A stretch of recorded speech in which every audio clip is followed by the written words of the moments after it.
सोने के बाद आत्मा कहाँ जाती है? नमस्कार दोस्तों, आप सभी का हमारे वीडियो में स्वागत है। आज हम आपको बताएंगे कि सोने के बाद आत्मा कहाँ जाती है। सोना। दोस्तों, जैसा कि आप सभी को मालूम है कि जब हम सब गहरी नींद में होते हैं तो हम सब स्वप्न देखते हैं और स्वप्न में कुछ भी देख सकते हैं। कहीं के भी दृश्य हमें स्वप्न में दिखाई देते हैं। कभी कभी तो बड़े भयानक स्वप्न हम सबको दिखाई देते हैं। कभी शुभ तो कभी अशुभ स्वप्न हमें दिखते हैं।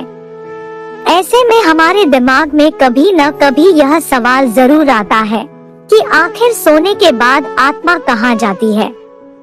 सोने के बाद आत्मा कहाँ जाती है? दोस्तों, गीता में भगवान श्री कृष्ण ने अर्जुन को उपदेश देते हुए कहते हैं कि इस आत्मा को न तो शस्त्र काट सकते हैं, न ही इसे अग्नि जला सकती है, न ही इसे जल गला सकती है और न ही इसे वायु सुखा सकती है। हमारी यह आत्मा उस परब्रह्म परमात्मा का ही एक अंश है जो कि अजर, अमर, अविनाशी है। इसका कभी भी अंत नहीं हो सकता है। दोस्तों, हम आपकी जानकारी के लिए बता दें कि सोने के बाद आपकी आत्मा कहीं नहीं जाती है, उसे कहीं पर जाने की आवश्यकता ही पड़ती है। लेकिन हमारा मन गति करता है, इसी मन की गति को ही हम आत्मा की गति समझते हैं। सोने का मतलब आपका चेतन मन सो गया है। चेतन मन जो कि हमारे शरीर का ही एक भाग होता है।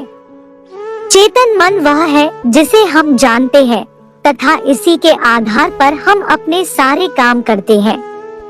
यह हमारे मन की जागृत अवस्था होती है। हमारे मन में जितने भी अच्छे बुरे विचार आते हैं वो सब चेतन मन की ही देन है। अंदर का मन कभी नहीं सोता क्योंकि उसे इसकी कभी भी आवश्यकता ही नहीं होती है। चेतन मन जब सो जाता है तो हम बाहर की वस्तुओं को देखना और सुनना दोनों बंद कर देते हैं। आत्मा कुछ नहीं करती क्योंकि वह एक अभौतिक सत्ता है तथा उसके अंदर कोई राग नहीं होता है। जब हम निर्गुण की बात करते हैं तो वह आत्मा ही होती है। जब हम सो जाते हैं तो हमारा अचेतन मन आत्मा के साथ मिलकर क्रियाशील हो जाता है। उसके बाद हम स्वप्न देखने लगते हैं। इसी वजह से हमें लगता है कि सोने के बाद हमारी यह आत्मा कहीं जाती है।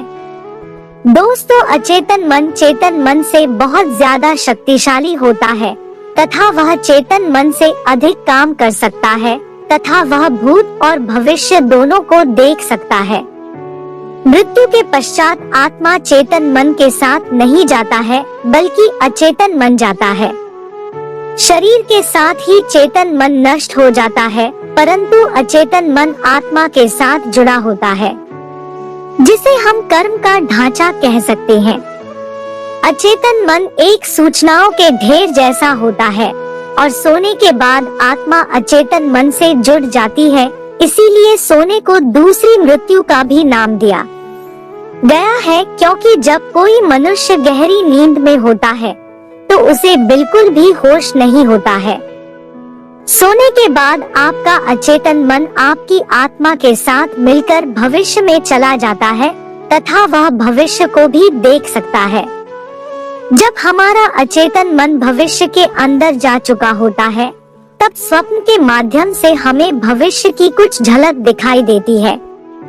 इस तरह के स्वप्न तब आते हैं जब हमारा अचेतन मन भविष्य के अंदर जा चुका होता है।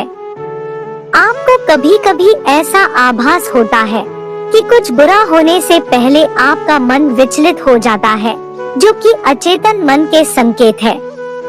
हमारा अचेतन मन भविष्य के बारे में कैसे जान लेता है, इसके बारे में कुछ कहना बड़ा कठिन है तथा इसका आधार क्या है यह भी कहना कठिन है।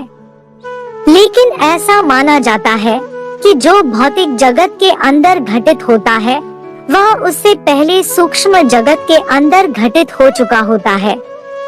इसका मतलब यह है कि हमारे साथ पहले सूक्ष्म जगत में घटना घटित होती है तथा उसके बाद ही उसका असर भौतिक जगत पर पड़ता है। दोस्तों, आत्मा एक सहयोगी है तथा यह मात्र सहयोग कर सकती है।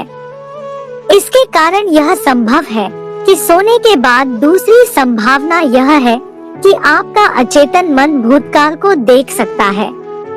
हम आपसे भूतकाल की चर्चा कई उदाहरणों से करेंगे। दोस्तों, भूतकाल का मतलब जो घटित हो चुका है और उसके अंश आपके अंदर मौजूद है, लेकिन चेतन मन उन तक नहीं पहुंच सकता है, लेकिन अचेतन मन इन तक आसानी से पहुंच सकता है। मैं आशा करती हूँ कि हमारे द्वारा दी गई जानकारी आप सभी को बहुत ज्यादा पसंद आई होगी। हमारे इस वीडियो को अपने फेसबुक, व्हाट्सएप, इंस्टाग्राम पर जरूर शेयर करें।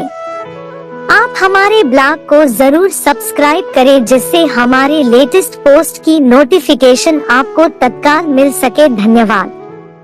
आप सभी का दिन मंगलमय हो।